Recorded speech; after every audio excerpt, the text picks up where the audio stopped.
Hello again, everybody. Zacatech is here with my Atakline for this Wednesday, February 22nd, 2017. Hope everyone's having a good week thus far. I've been having one. A little bit of happenings here at a gig this past Friday. Since I made an Atakline in a couple of days, let's review that gig. Then I did a pajama glow dance at Billboard Elementary. I've been DJing a lot of these family school dances the last couple of weeks. Like every Friday this month, I've done a family dance at a school, especially with me not doing special needs dances anymore. And Washington Senior Center, because I'm doing so much of these dances, I gotta leave myself open. So I'm glad I have let myself open for a lot of these dances. With the Almont one being on the 3rd, the 10th was at Chrisman for a family dance. The Almont was a daddy-daughter. This past one we did for public this past Friday was a pajama glow dance. And it was like the most informal dance I'm going to do because they were all in pajamas. Even I was in pajamas. You know, I wore my Coca-Cola pajamas to be in spirit with the party. So, and it was a fun show. I did it last year. It's my second year doing it. It was another fun show. Obviously, our line dances did well. You know, Cha-Cha Cupid, Cotton, and Jude Brother B had to play twice, and Watch Me Whip and Nene had to play twice. You know, because they were very much requested by a lot of folks. The only kind of clunkers were definitely like the cheesy 90s don't do well for kids.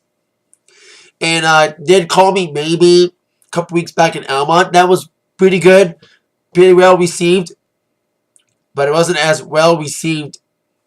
And Chris and Plum Book too. I did those songs. They did well, but not at Plum Book. Plum Book reception was not as good for Call Me Maybe, so I had to cut the other songs I had planned. But of course, it's in Frozen songs, and now I watched a thing for Moana, and I may sneak up Moana song this Friday at my dance I'm doing. I need a lot of songs because I'm doing a 3-hour show. Like 2 hours is good for me. For these, that's what they need to be. You know, 2 hours is fine for these family dances. When it's 3 hours, it's like, I don't know, I'm trying to get enough material for 3 hours. So, because I have enough material for kind of 2 hours. So when it's 3 hours, like Alma was 3 hours, like 2.5 hours, 6:30 to 9.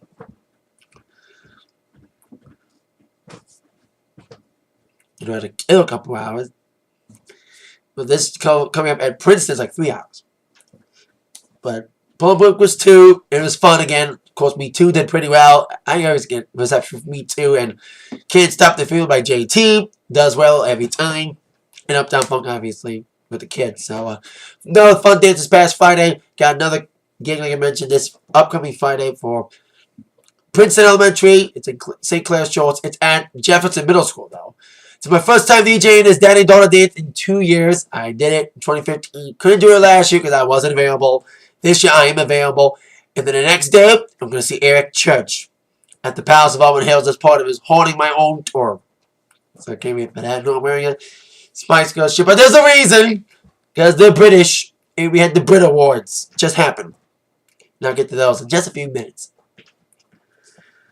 But I mean, it's a disc jockey have eclectic taste in music. You know, Prince and country and Spice Girls and all that stuff.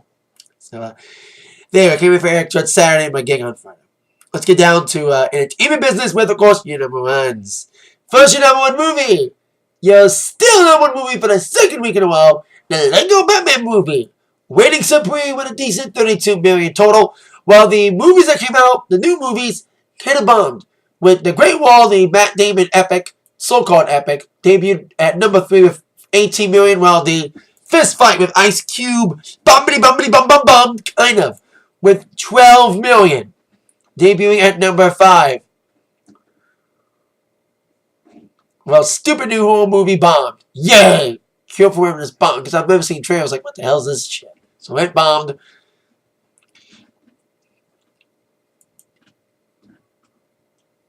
There you go. Congrats to your still number one movie being Lego Movie. Beating, second week in a row, beating the 50 Shades Darker, and of course, beating the new movies that came out. When it comes to this week's new movies, I expect Lego Movie to stay put at number 1. We have Collide. I haven't seen much trailers for that movie. Get Out, which is a new horror movie. which looks stupid as well. I've been seeing trailers for that movie. And Rock Dog, an anime movie, which going up against Lego Movie, Rock Dog may get some people who have seen Lego Movie before that want to see something else. But I expect Lego Movie to retain, because there's not much competition coming up this week in the movies.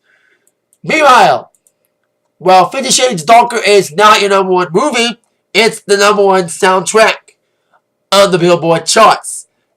Not just number one soundtrack, but number one album of all albums. Getting a number one besting the number two peak of the 50 Shades of Grey soundtrack. That's how they had a lot more bigger hits, with Love Me Like You Do and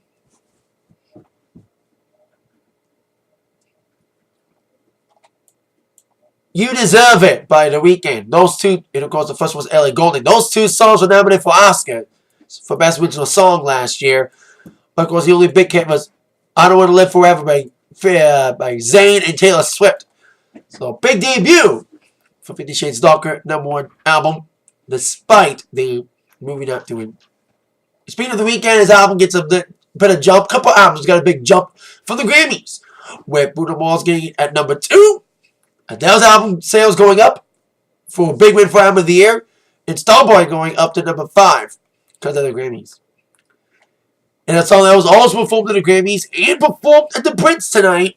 Ed Sheeran reigns supreme as number one single yet again for a fourth non-consecutive week with Shape of You, aided by his Grammy performance.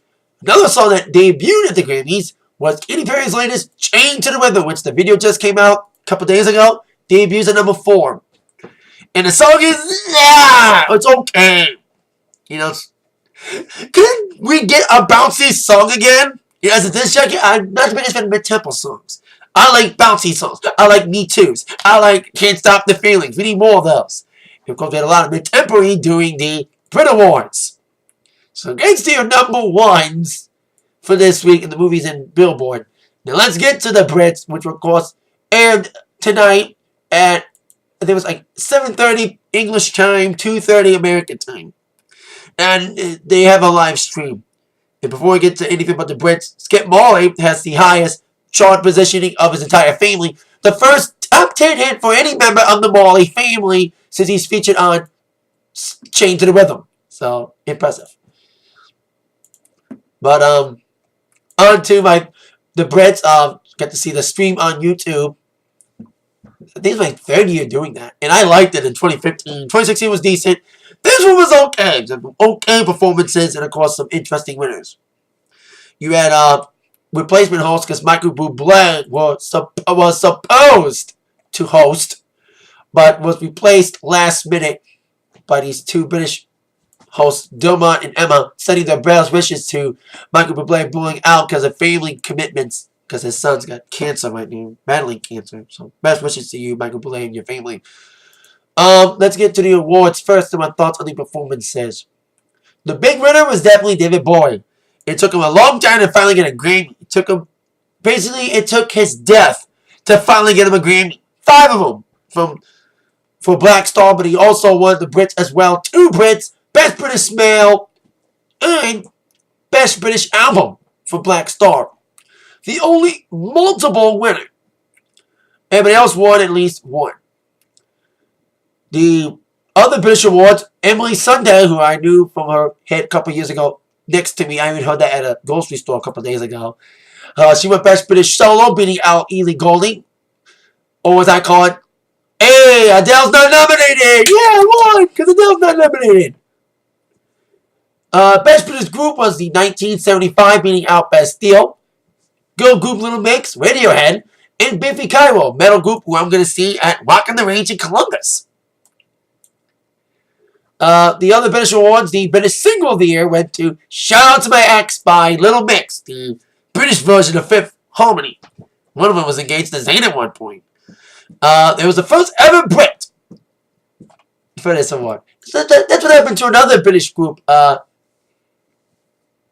Aloud, their first Brit was also Best British Single. So it's kind of interesting that a lot of these girl groups, their first major Brit was British Single. I think Spice Girls won that award too back in '97. And they performed at the Brits 20 years ago with Who You Think You Are, and a very iconic performance with Jerry in that Union Jack skirt. Best British video.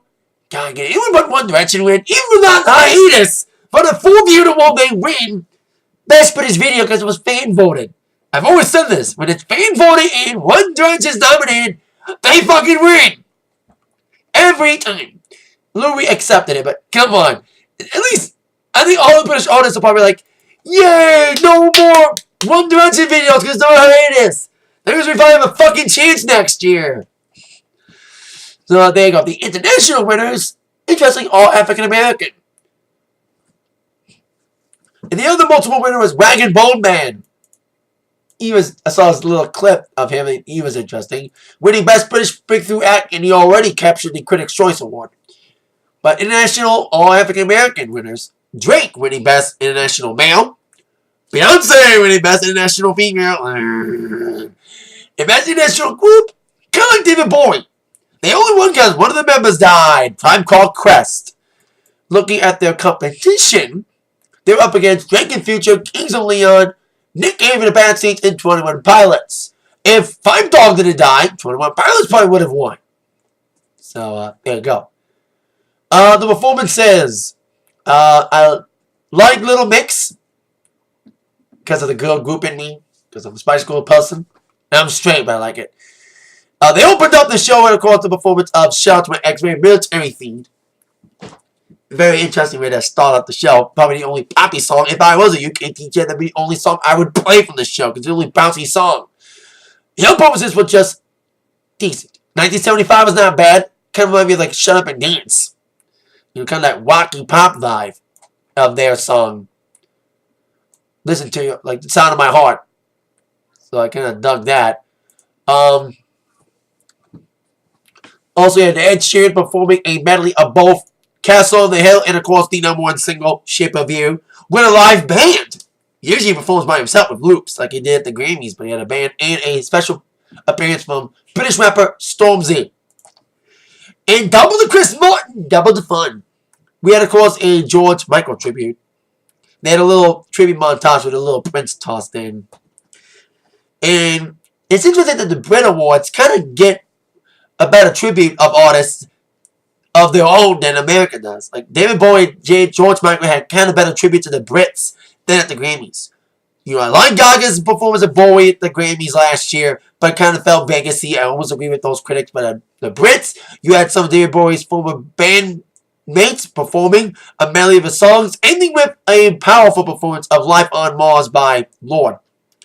And same with George Michael, had a better execution than the Adele tribute from him, bad song choice, Fast Love, rearranging it to be a more slow ballad.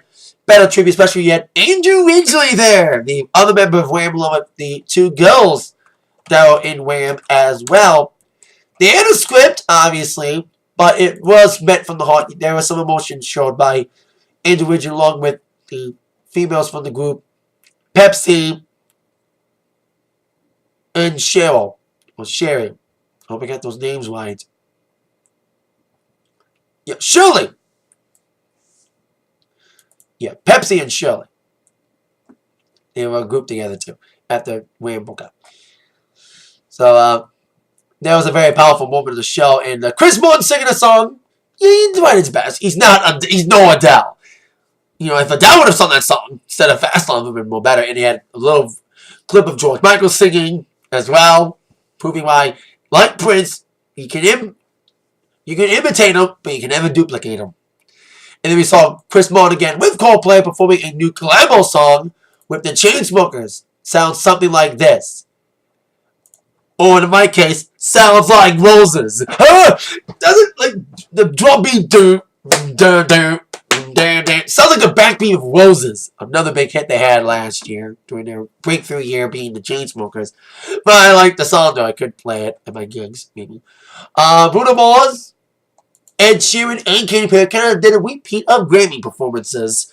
I told you Ed Sheeran did Shape of You, but also Castle on the Hill. Katy Perry repeated the Grammy performance with Chained to the Rhythm, Political, yet again, with a little house thing. But then she had two skeletons come out, which were found out later. One was Donald Trump, and the other was British Prime Minister Theresa May.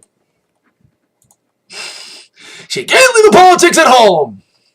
She stirs a spread of politics on the other side of the ocean, of the Atlantic. Emily Sunday's performance was okay. You know, the song was decent.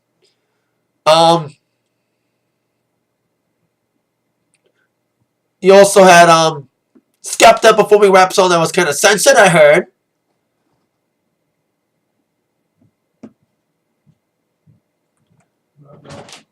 Making a video.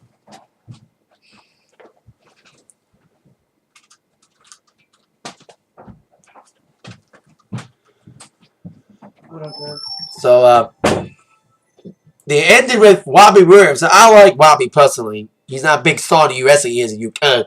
But the medley at the end, kind of questionable song choices, they were okay. So I knew a couple of his songs, like Angels, that was a ballad, and my favorite, Let Me Entertain You. I kind of use that song to pump myself up for my gigs, because I want to entertain people tonight. You know, let me entertain you. Should have done that song. Well, it's all, yeah, these little whores come out with these little tigers on their crotches, kind of being sexy. It was okay. Like, it was the finale.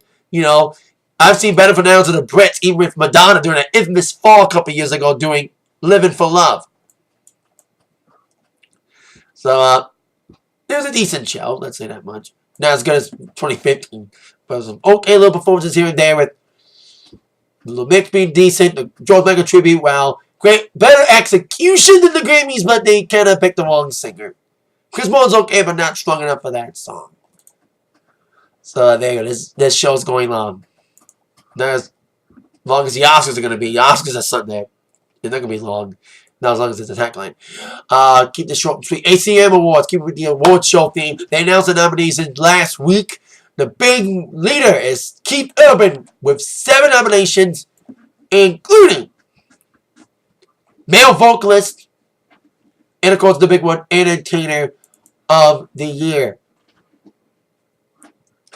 So there you go in that scenario. Here's his 5th nomination for 7th for entertainer, 10th for best male. He's never won entertainer. If he does, it will be the Triple Crown.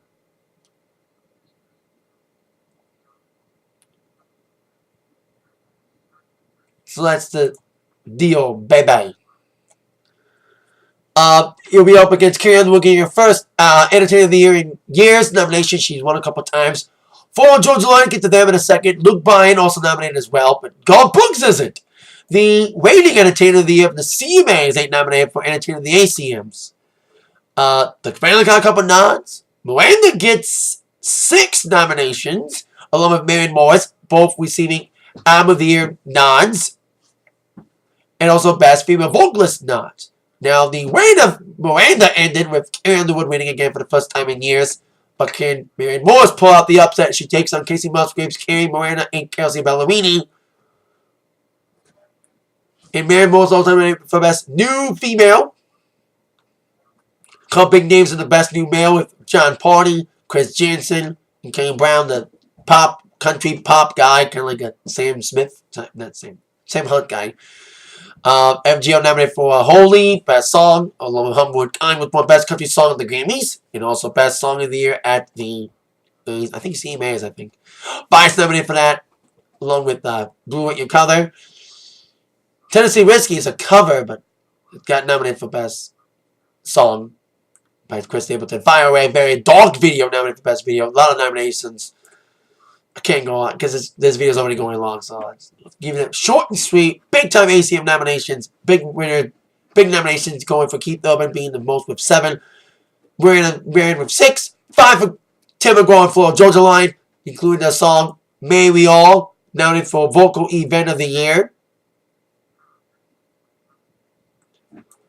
And Thomas Brett, Doug Bentley, and Chris Stapleton receiving 3. Mentioned for Georgia Line, they are going on tour. And another artist announcing a tour too. 2 tour announcements. MGO announcing their Smooth tour, which will be joined by Chris Lane and, yep, you heard me right, Nelly, who did a remix of their song Cruise a couple of years ago. And now we'll be touring with MGL the entire year. They're not in Detroit yet. They may add a Detroit date later. Maybe they're doing the Hoedown. If it's at Pine Knob again, because the last couple years it was in downtown Detroit, but they had it at Pine Knob last year. So if it is at Pine Knob again, it could be FGL at the Knob for the hoedown. The tour will start June 2nd in Austin, Texas. Couple dates there. You'll hit across Hershey, Pennsylvania, Oklahoma, Virginia Beach at the Veterans United Home Loans Amphitheater. The place I saw Dixie Chicks last year. There'll be the closest in Detroit, behind Detroit right now, is Cleveland, Ohio. That's the closest until they announced the Detroit show. Is in Pittsburgh. A couple California dates. San Diego, San Bernardino. Also in Salt Lake City, Denver, Seattle, Albuquerque. Ending with 2 nights in Georgia on October 20th and 21st.